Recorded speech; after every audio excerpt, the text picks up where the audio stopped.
The Olympics, the thrill of victory, the agony of defeat, and oh yeah, the injuries. As the athletes prepare to race, flip, and yes, fall, an Olympic caliber team of doctors is assembling to care for them all. It really does take a village to make sure that all the athletes are ready to compete. Injuries are inevitable, and at the upcoming games, one of the doctors that will be standing by is from right here in Metro. Our Dr. Frank McGeorge joins us now with his story. Well, Karen, Steve, you know, it's really an honor to be chosen for this type of assignment, and the doctor you're about to meet has spent years training for this opportunity. It's an Olympic dream of a different sort that started with one of the most magical moments in Olympic history. Probably since the Miracle on Ice in the 1980s, I've always was inspired by kind of the Olympics. Back then, Beaumont Dr. Peter Donaldson was a young hockey player. He caught the Olympic bug and never lost it. I love the track and field.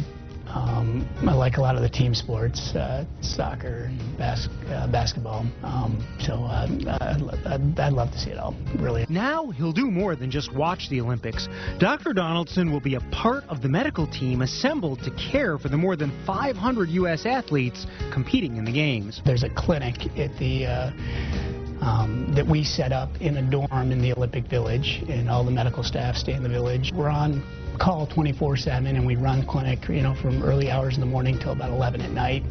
And so it's, you know, it's not unusual to have, you know, 18, 20-hour days. In addition to staffing the clinic and being on call, Donaldson is assigned to cover the equestrian events.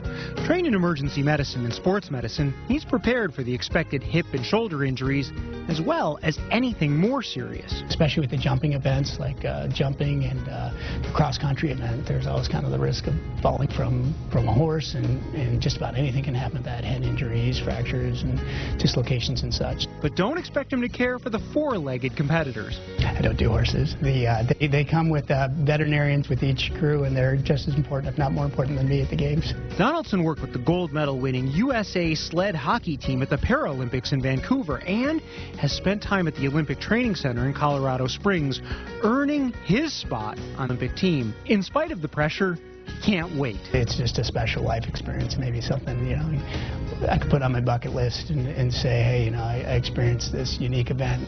The Olympic doctors won't be paid for their time, but their travel, room and board, and the Olympic uniforms will all be covered. Now, this is a homecoming of sorts for Dr. Donaldson. He was actually born in England, but moved to the U.S. as a child, so he is very excited to go back home. Oh, what a thrill to be part of it. Absolutely. Yeah. Once in a lifetime. Yeah. Something to be proud of for sure. Thanks, Doc. Now here's what we're working on for Sunday night at 11.